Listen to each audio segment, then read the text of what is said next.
Chapter 24. Drawn to the lodestone rock. In such risings of fire and risings of sea, the firm earth shaken by the rushes of an angry ocean which had now no ebb, but was always on the flow, higher and higher, to the terror and wonder of the beholders on the shore, 3 years of tempest were consumed. 3 more birthdays of little Lucy had been woven by the golden thread into the peaceful tissue of the life of her home. Many a night and many a day had its inmates listened to the echoes in the corner, with hearts that failed them when they heard the thronging feet. For the footsteps had become to their minds as the footsteps of a people, tumultuous under a red flag, and with their country declared in danger, changed into wild beasts by terrible enchantment long persisted in.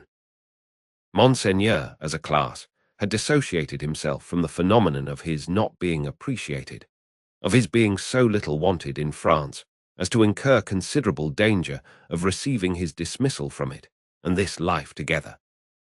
Like the fabled rustic who raised the devil with infinite pains, and was so terrified at the sight of him that he could ask the enemy no question, but immediately fled.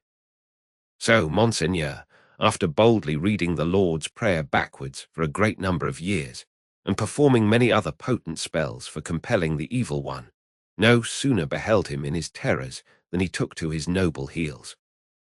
The shining bull's eye of the court was gone, or it would have been the mark for a hurricane of national bullets. It had never been a good eye to see with, had long had the mote in it of Lucifer's pride, Sardanapalis's luxury, and a mole's blindness, but it had dropped out and was gone. The court, from that exclusive inner circle to its outermost rotten ring of intrigue, corruption, and dissimulation, was all gone together. Royalty was gone, had been besieged in its palace and suspended when the last tidings came over. The August of the year 1792 was come, and Monseigneur was by this time scattered far and wide. As was natural, the headquarters and great gathering place of Monseigneur, in London, was Tellson's Bank. Spirits are supposed to haunt the places where their bodies most resorted, and Monseigneur, without a guinea, haunted the spot where his guineas used to be. Moreover, it was the spot to which such French intelligence as was most to be relied upon came quickest. Again, Tellson was a munificent house, and extended great liberality to old customers who had fallen from their high estate. Again, those nobles who had seen the coming storm in time, and anticipating plunder or confiscation, had made provident remittances to Tellson, were always to be heard of there by their needy brethren. To which it must be added that every newcomer from France reported himself and his tidings at Tellson's almost as a matter of course. For such variety of reasons, Tellson's was at that time, as to French intelligence, a kind of high exchange. And this was so well known to the public, and the inquiries made there were in consequence so numerous, that Tellson's sometimes wrote the latest news out in a line or so, and posted it in the bank windows, for all who ran through Temple Bar to read. On a steaming, misty afternoon, Mr. Lorry sat at his desk, and Charles Darnay stood leaning on it, talking with him in a low voice. The penitential den, once set apart for interviews with the House, was now the news exchange, and was filled to overflowing. It was within half an hour or so of the time of closing.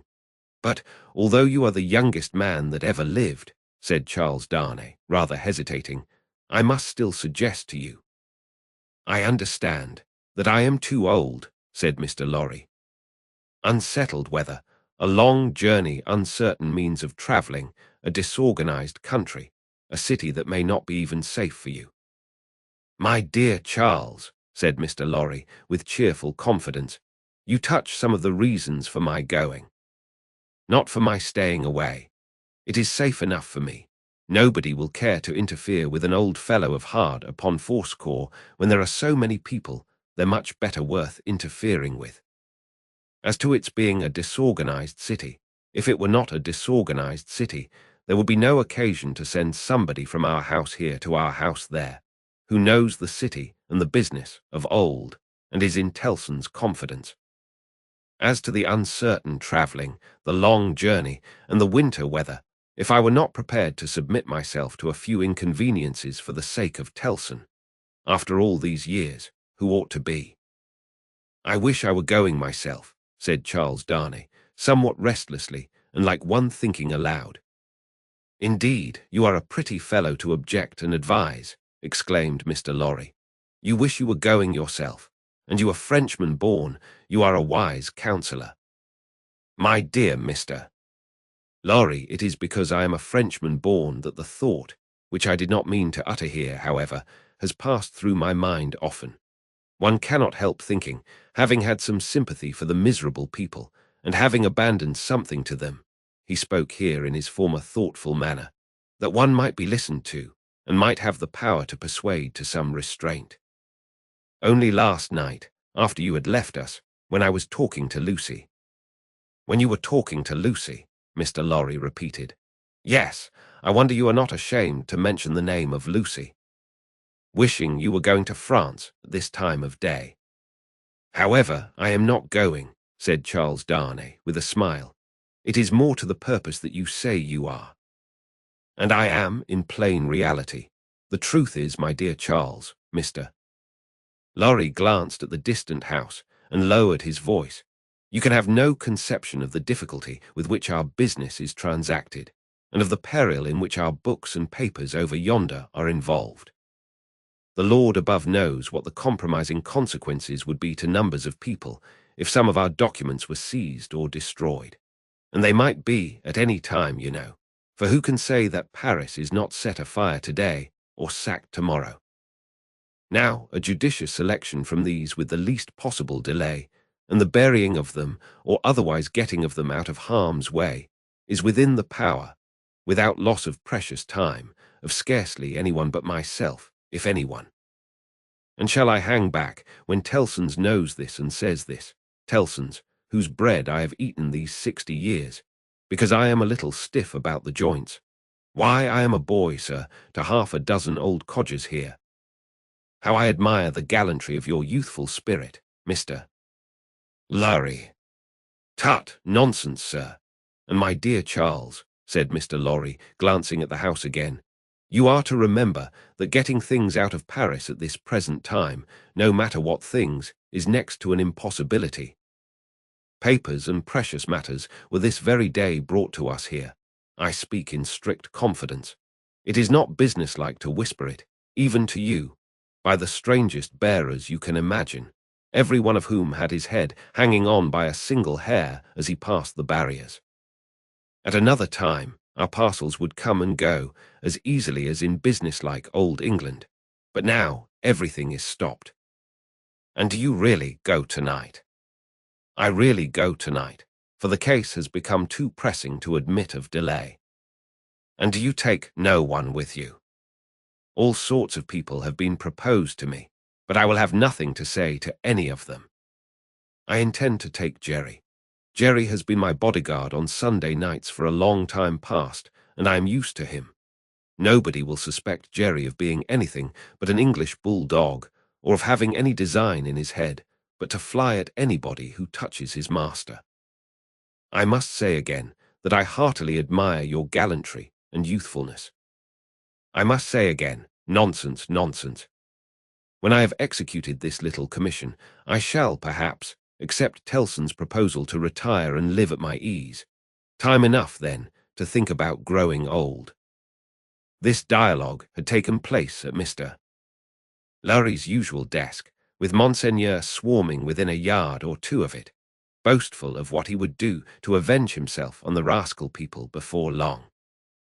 It was too much the way of Monseigneur under his reverses as a refugee, and it was much too much the way of native British orthodoxy, to talk of this terrible revolution as if it were the only harvest ever known under the skies that had not been sown, as if nothing had ever been done, or omitted to be done, that had led to it, as if observers of the wretched millions in France, and of the misused and perverted resources that should have made them prosperous, had not seen it inevitably coming, years before, and had not in plain words recorded what they saw.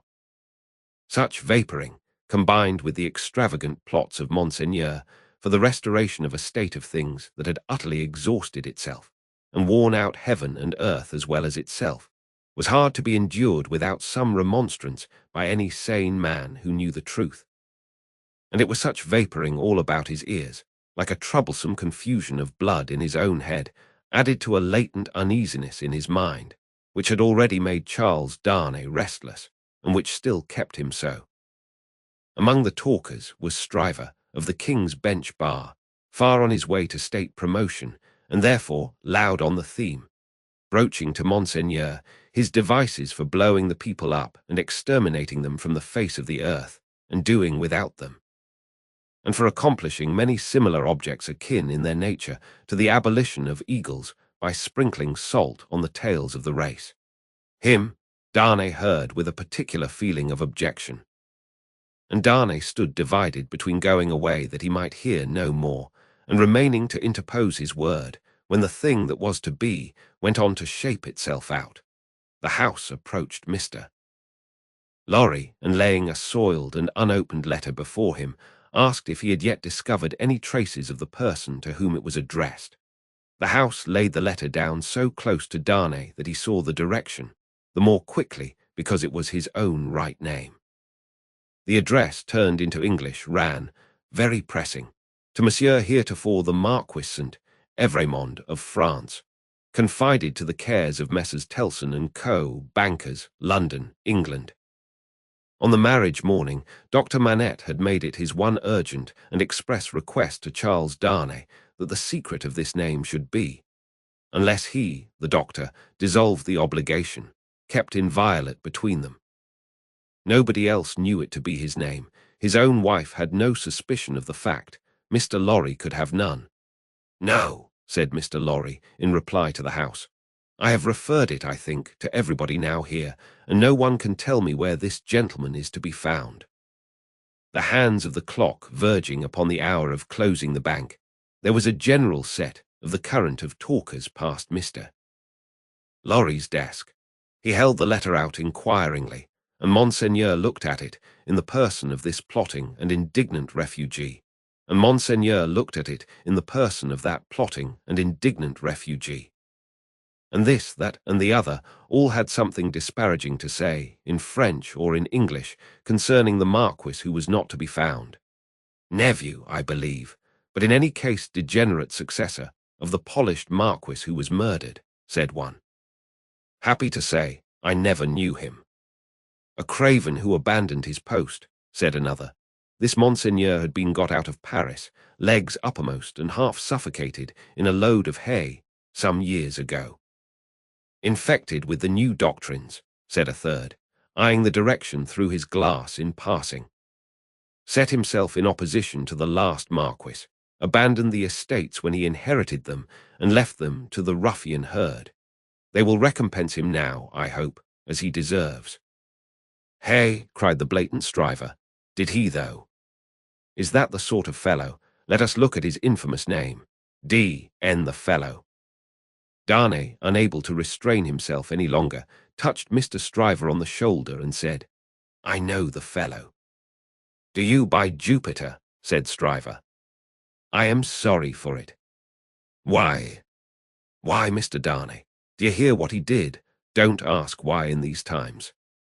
But I do ask why. Then I tell you again, Mr. Darnay, I am sorry for it.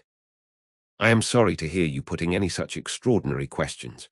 Here is a fellow who, infected by the most pestilent and blasphemous code of devilry that ever was known, abandoned his property to the vilest scum of the earth that ever did murder by wholesale, and you ask me why I am sorry that a man who instructs youth knows him.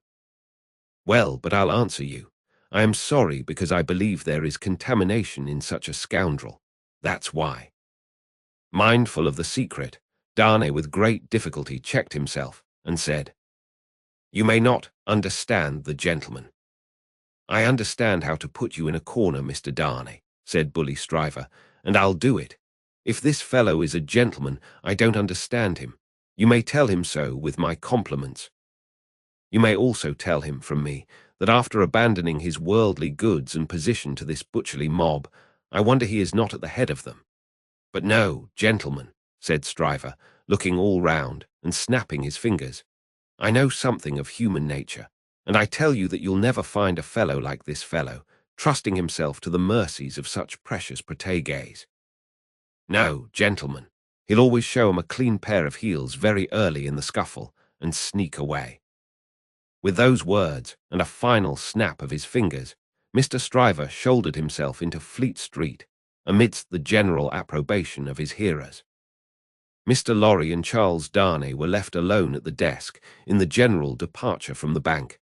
"Will you take charge of the letter?" said Mr. Lorry. "You know where to deliver it." "I do."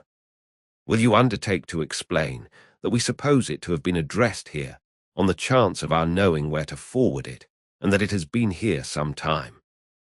"I will do so." "Do you start for Paris from here?" "From here at 8. I will come back to see you off." Very ill at ease with himself, and with Stryver and most other men, Darnay made the best of his way into the quiet of the Temple, opened the letter, and read it. These were its contents: Prison of the Abbaye, Paris, June 21, 1792. Monsieur heretofore the Marquis.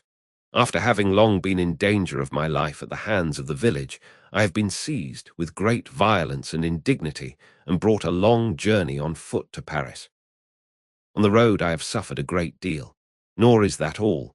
My house has been destroyed, razed to the ground. The crime for which I am imprisoned, Monsieur heretofore the Marquis, and for which I shall be summoned before the tribunal, and shall lose my life, without your so generous help, is, they tell me, treason against the majesty of the people, in that I have acted against them for an emigrant. It is in vain I represent that I have acted for them, and not against, according to your commands. It is in vain I represent that, before the sequestration of emigrant property, I had remitted the imposts they had ceased to pay, that I had collected no rent, that I had had recourse to no process. The only response is that I have acted for an emigrant, and where is that emigrant? Ah, most gracious Monsieur heretofore the Marquis, where is that emigrant? I cry in my sleep, where is he? I demand of heaven, will he not come to deliver me? No answer. Ah, Monsieur heretofore the Marquis, I send my desolate cry across the sea, hoping it may perhaps reach your ears through the great bank of Tilson known at Paris. For the love of heaven, of justice, of generosity, of the honour of your noble name, I supplicate you, Monsieur heretofore the Marquis, to succour and release me. My fault is that I have been true to you. O Monsieur heretofore the Marquis, I pray you be you true to me. From this prison here of horror, whence I every hour tend nearer and nearer to destruction, I send you, Monsieur heretofore the Marquis, the assurance of my dolorous and unhappy service. You're afflicted. Gay Bell. The latent uneasiness in Darnay's mind was roused to vigorous life by this letter. The peril of an old servant, and a good one, whose only crime was fidelity to himself and his family, stared him so reproachfully in the face, that, as he walked to and fro in the Temple considering what to do, he almost hid his face from the passers-by. He knew very well that in his horror of the deed which had culminated the bad deeds and bad reputation of the old family house, in his resentful suspicions of his uncle, and in the aversion with which his conscience regarded the crumbling fabric that he was supposed to uphold, he had acted imperfectly. He knew very well that in his love for Lucy, his renunciation of his social place, though by no means new to his own mind, had been hurried and incomplete. He knew that he ought to have systematically worked it out and supervised it, and that he had meant to do it, and that it had never been done. The happiness of his own chosen English home, the necessity of being always actively employed, the swift changes and troubles of the time which had followed on one another so fast, that the events of this week annihilated the immature plans of last week, and the events of the week following made all new again. He knew very well that to the force of these circumstances he had yielded, not without disquiet, but still without continuous and accumulating resistance. That he had watched the times for a time of action, and that they had shifted and struggled until the time had gone by, and the nobility were trooping from France by every highway and byway, and their property was in course of confiscation and destruction, and their very names were blotting out, was as well known to himself as it could be to any new authority in France that might impeach him for it. But he had oppressed no man, he had imprisoned no man. He was so far from having harshly exacted payment of his dues that he had relinquished them of his own will, thrown himself on a world with no favour in it, won his own private place there, and earned his own bread. Monsieur Gabelle had held the impoverished and involved estate on written instructions, to spare the people, to give them what little there was to give, such fuel as the heavy creditors would let them have in the winter, and such produce as could be saved from the same grip in the summer. And no doubt he had put the fact in plea and proof, for his own safety, so that it could not but appear now. This favoured the desperate resolution Charles Darnay had begun to make, that he would go to Paris.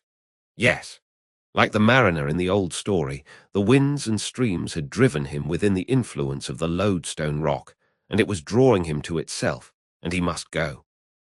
Everything that arose before his mind drifted him on, faster and faster, more and more steadily, to the terrible attraction. His latent uneasiness had been that bad aims were being worked out in his own unhappy land by bad instruments, and that he who could not fail to know that he was better than they was not there, trying to do something to stay bloodshed and assert the claims of mercy and humanity. With this uneasiness half stifled, and half reproaching him, he had been brought to the pointed comparison of himself with the brave old gentleman in whom duty was so strong. Upon that comparison, injurious to himself, had instantly followed the sneers of Monseigneur, which had strung him bitterly, and those of Stryver, which above all were coarse and galling for old reasons. Upon those had followed Gabelle's letter, the appeal of an innocent prisoner in danger of death to his justice, honour, and good name. His resolution was made. He must go to Paris. Yes. The lodestone rock was drawing him, and he must sail on until he struck. He knew of no rock. He saw hardly any danger. The intention with which he had done what he had done, even although he had left it incomplete, presented it before him in an aspect that would be gratefully acknowledged in France on his presenting himself to assert it. Then that glorious vision of doing good, which is so often the sanguine mirage of so many good minds, arose before him, and he even saw himself in the illusion with some influence to guide this raging revolution that was running so fearfully wild. As he walked to and fro with his resolution made, he considered that neither Lucy nor her father must know of it until he was gone. Lucy should be spared the pain of separation. And her father, always reluctant to turn his thoughts towards the dangerous ground of old, should come to the knowledge of the step as a step taken, and not in the balance of suspense and doubt. How much of the incompleteness of his situation was referable to her father, through the painful anxiety to avoid reviving old associations of France in his mind, he did not discuss with himself. But that circumstance, too, had had its influence in his course. He walked to and fro, with thoughts very busy, until it was time to return to Tellson's and take leave of Mr. Lorry. As soon as he arrived in Paris, he would present himself to this old friend, but he must say nothing of his intention now.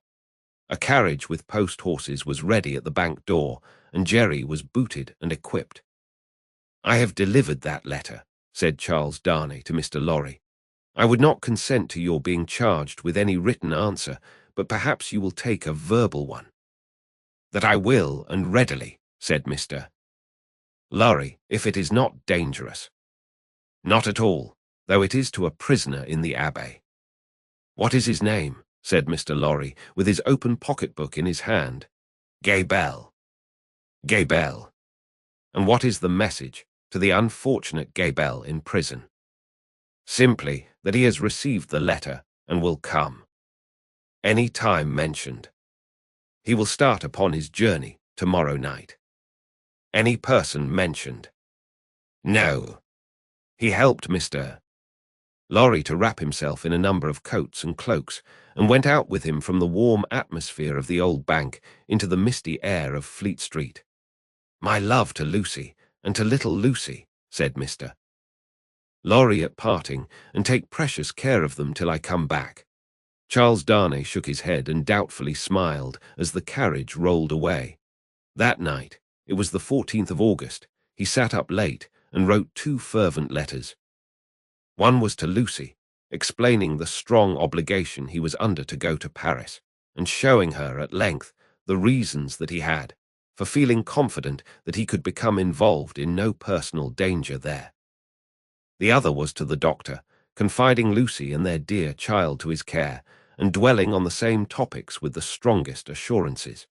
To both, he wrote that he would dispatch letters in proof of his safety, immediately after his arrival.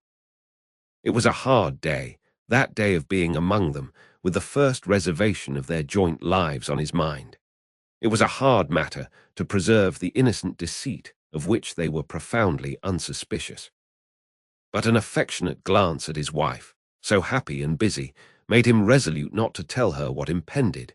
He had been half moved to do it, so strange it was to him to act in anything without her quiet aid, and the day passed quickly. Early in the evening he embraced her, and her scarcely less dear namesake, pretending that he would return by and by. An imaginary engagement took him out, and he had secreted a valise of clothes ready, and so he emerged into the heavy mist of the heavy streets with a heavier heart. The unseen force was drawing him fast to itself now, and all the tides and winds were setting straight and strong towards it. He left his 2 letters with a trusty porter, to be delivered half an hour before midnight, and no sooner. Took horse for Dover, and began his journey. For the love of heaven, of justice, of generosity, of the honour of your noble name, was the poor prisoner's cry with which he strengthened his sinking heart, as he left all that was dear on earth behind him, and floated away for the Lodestone Rock. The end of the 2nd book.